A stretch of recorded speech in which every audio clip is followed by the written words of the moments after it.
ऐसा लगता है कि अब चर्चित मुहावरों को बदलने का वक्त आ गया है। भारत के प्रधानमंत्री नरेंद्र मोदी पर जब रोज झूठ बोलने का आरोप लगे और वो हर रोज झूठ की एक नई इबारत रखने को आतुर नजर आ रहे हों, तब मैं कहता हूं कि भारत के चर्चित मुहावरों को बदल देना चाहिए। और उनमें सबसे पहले जिस मुहावरे को बदलना चाहिए वो है 100 चूहे खाकर बिल्ली हज को चली। यहाँ बिल्ली ने 1000 चूहे खा लिए हैं और अब भी हज पर जाने को राजी नहीं है। नमस्कार, आदाब दोस्तों, मेरा नाम शाकिर सैफी है और आप देखना शुरू कर चुके हैं सैफी का शो। ये मुहावरा बदल देने की दलील के पीछे एक बड़ा लॉजिक है। दरअसल पीएम मोदी जब अपनी रैलियों में जनता के सामने होते हैं तो पूरा दम लगाकर हिंदुओं को मुसलमानों का डर दिखाते हैं, मुसलमानों को क्या कुछ नहीं कहते। लेकिन जब वो जनता से दूर अकेले में इंटरव्यू देते हैं तो एकदम से अपने बोगस साबित हो चुके सबका साथ सबका विकास वाले नारे के सच्चे पैरोकार बन जाते हैं। ये कोई मेरे मन की बात नहीं है, ऐसा सच में हुआ है और लगातार हो रहा है। मोदी को लगातार आप भाषणों में मुसलमानों का जिक्र करते हुए सुन रहे होंगे, लेकिन अब देखिए ना, मोदी ने एक नया शिगुफा छोड़ दिया है। उन्होंने एक निजी चैनल को दिए इंटरव्यू में कहा है कि जिस रोज वो हिंदू मुसलमान की राजनीति करेंगे उस रोज वो सार्वजनिक जीवन में रहने लायक नहीं रहेंगे। मोदी मुसलमानों पर लाड बिखेरते हुए इस इंटरव्यू में ये भी कह गए कि मेरे घर में के अगल बगल सारे मुस्लिम परिवार थे, हमारे घर में ईद भी मनती थी और बाकी त्योहार भी मनते थे। मेरे घर में ईद के दिन खाना नहीं पकता था, सारे मुस्लिम परिवारों से मेरे यहाँ खाना आ जाता था। सोचिए कितनी मोहब्बत है मुसलमानों से मोदी को। मोदी के इस बयान पर विपक्षी पार्टियां एक्टिव हो गई। कांग्रेस की प्रवक्ता रागिनी नायक ने तो एक टीवी डिबेट में यह भी कह दिया कि मोदी जी की इस बात पर तो उनके सच्चे भक्त भी शर्मा जाएंगे। प्रधानमंत्री के इस इंटरव्यू के बाद तो सोशल मीडिया पर उनके उन बयानों की बाढ़ सी आ गई जिनमें वो सरेआम मंच से मुस्लिम समुदाय को टारगेट कर अपनी सभा में बैठी भीड़ से तालियां बटोरने को कहते थे। अब सोचिए, इस इंटरव्यू को दिए हुए मोदी जी को एक दिन भी नहीं हुआ और वो फिर से अपने पुराने ढर्रे पर आ गए और फिर महाराष्ट्र के नासिक की रैली में मुसलमानों का जिक्र कर बैठे। मैं जिस दिन हिंदू मुसलमान करूंगा ना, उस दिन मैं सार्वजनिक जीवन में रहने योग्य नहीं रहूंगा और मैं हिंदू मुसलमान नहीं करूंगा, ये मेरा संकल्प है।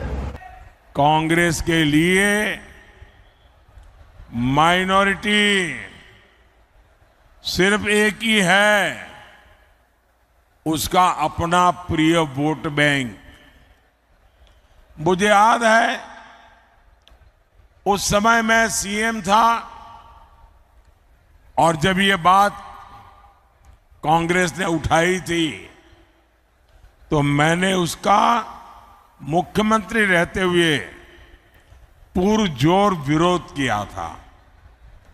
कांग्रेस उस समय चाहती थी कि देश के सारे बजट का 15% सिर्फ मुसलमानों पर खर्च हो। यही नहीं, अभी और सुनिए। मोदी ने ये अफवाह भी भरे मंच से उड़ा दी कि इंडिया अलायंस की अगर सरकार आती है तो वो दलित, पिछड़ों और आदिवासियों को मिलने वाला सारा आरक्षण छीनकर मुस्लिम समुदाय को दे देंगे। कांग्रेस आपकी संपत्ति को भी जब्त करके अपने वोट बैंक को देने की तैयारी में है। और मोदी जी वोट बैंक क्या किसको कहते हैं? कांग्रेस का वोट बैंक कौन है? मुसलमान कहते हैं। ये एक कोरी गप थी, लेकिन मोदी अपना कार्ड खेल गए, अपना काम कर गए। ये लिस्ट यहीं खत्म नहीं होती, बल्कि प्रधानमंत्री मोदी अपनी कर्नाटक की सभा में कहते हैं कि कर्नाटक में जितने भी मुस्लिम हैं उन्हें रातों रात ओबीसी बना दिया गया और सारा आरक्षण उन्हें पे लुटा दिया गया। अकेले मोदी ही नहीं है जो मुस्लिम समुदाय की बैसाखी के सहारे ही अपने 2 कार्यकाल पूरा कर गए हों, बल्कि गृह मंत्री अमित शाह, उनके छोटे भाई जैसे मोदी के, वो तो मुस्लिम समुदाय को निशाने पर लेते हुए अपने चेहरे को लाल तक कर लेते हैं। अभी बंगाल में उन्होंने कहा, मां, माटी और मानुष के नारे के साथ ममता दीदी सत्ता में आई थी, लेकिन अब ये नारा गुम हो गया है और मुल्ला, मदरसा और माफिया का नारा आज बंगाल में जमीन पर उतर आया है। ये सब उस वक्त हो रहा है जब भारत में चुनाव आचार संहिता लगी हुई है और चुनावों में धर्म और जाति के आधार पर वोट ना मांगने की गाइडलाइन जारी की गई है। लेकिन मैंने आपको पिछली वीडियो में बताया था कि चुनाव आयोग तो सोया हुआ है।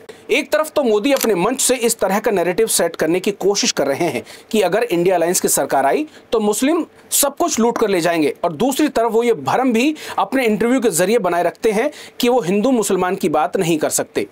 ये हाल तब है जब कोई बेवकूफ किस्म का शख्स ही होगा जो मोदी, संघ और भाजपा की राजनीति का सिद्धांत और उनकी कार्यशैली ना जानता हो।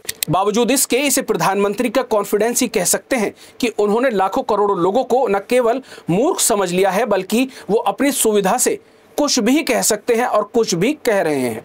मोदी का झूठा मुस्लिम प्रेम किसी से छिपा नहीं है। मोदी ही क्या, पूरी भाजपा का रवैया मुस्लिमों को लेकर कैसा रहा है, ये अब ऐन चुनावों के वक्त बताना हास्यास्पद होगा। हास्यास्पद से याद आया कि अभी हाल ही में रांची में मुसलमानों को भाजपा के पक्ष में दिखाने के लिए कई हिंदुओं को मुस्लिम टोपी पहनाकर मीडिया के सामने पेश कर दिया गया। ये हास्यास्पद ही तो है कि अब चुनावी नैया पार लगाने के लिए भाजपा को नकली मुसलमान ही सही, लेकिन एक संख्या तो चाहिए, मुसलमानों को कहीं ना कहीं सहारा तो चाहिए। कुछ रोज पहले की ही तो बात है जब प्रधानमंत्री मोदी कांग्रेस के नागरिकों के आर्थिक सामाजिक डेटा के लिए बने नारे गिनती करो का तोड़ महिलाओं के मंगलसूत्र में ढूंढ लाए और मंचों से कहने लगे कि कांग्रेस आई तो मुसलमानों को मंगलसूत्र भी छीन कर दे देगी और सारा पैसा घुसपैठियों और ज्यादा बच्चे वालों में दे देगी, उनमें बांट देगी। ये एक कोरा झूठ था, लेकिन यहां भी मोदी हिंदू मुसलमान की विभाजनकारी नीति को ही बढ़ावा देते नजर आए। प्रधानमंत्री के हाल ही के भाषणों को गौर से देखेंगे तो साफ हो जाता है कि वो हिंदू मुसलमान की राजनीति के सहारे ही अपने तीसरे कार्यकाल का ख्वाब बुन रहे हैं। इसी के सहारे वो फिर से सत्ता की कुर्सी पर झूलना चाहते हैं। राजस्थान में प्रधानमंत्री मोदी का मुसलमानों की तुलना घुसपैठिए से करने वाला बयान तो आप सुन ही चुके होंगे, जिसमें उन्होंने पूर्व प्रधानमंत्री मनमोहन सिंह का जिक्र करते हुए कहा था कि पहले जब उनकी सरकार थी उन्होंने कहा था कि इस देश की संपत्ति पर पहला अधिकार मुसलमानों का है। इसका मतलब ये आपकी संपत्ति इकट्ठा करके किसको बांटेंगे? जिनके ज्यादा बच्चे होते हैं उनको बांट देंगे। क्या आपकी मेहनत का पैसा घुसपैठियों को दिया जाएगा? आपको मंजूर है? पीएम के इस बयान पर तो कांग्रेस ने खुलेआम प्रधानमंत्री मोदी को चुनौती दे दी थी कि मोदी कांग्रेस के मैनिफेस्टो में कहीं भी हिंदू मुस्लिम ढूंढ कर दिखा दे या तो झूठ बोलना बंद कर दे। लेकिन जैसा कि हर बार होता है, मोदी तो मोदी हैं, वो बस कहकर निकल जाते हैं। समेटने का काम जिनका है वो समेटते रहें। मोदी अपने मैं हिंदू मुसलमान नहीं करता वाले बयान के बाद महाराष्ट्र पहुंचते हैं और वहां एक बार फिर से अपनी चुनावी सभा में हिंदू मुसलमान का राग अलापते नजर आते हैं। उन्होंने इस रैली में कहा कि कांग्रेस चाहती थी कि देश के बजट का 15% सिर्फ मुसलमानों पर खर्च हो, लेकिन तब भाजपा के विरोध के चलते ये कामयाब नहीं हो पाए थे। बताइए, अब ये हिंदू मुसलमान नहीं है तो क्या है? प्रियंका गांधी ने भी मोदी के इस इंटरव्यू पर चुटकी लेते हुए कहा कि मोदी अपने हर चुनाव को हिंदू बना मुसलमान ही बनाते हैं, लेकिन टीवी इंटरव्यू में कहते हैं कि मैं हिंदू मुसलमान की राजनीति नहीं करता।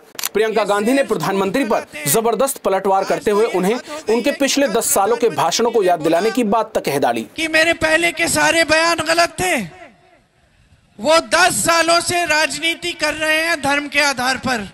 हर चुनाव को हिंदू मुसलमान बनाते हैं कि नहीं बनाते हैं? बनाते हैं। कल ये कहते हैं कि मैंने कभी ऐसा नहीं किया, कि अगर मैं ऐसा करता हूं तो मैं इस पद को रखने के मैं लायक ही नहीं हूं।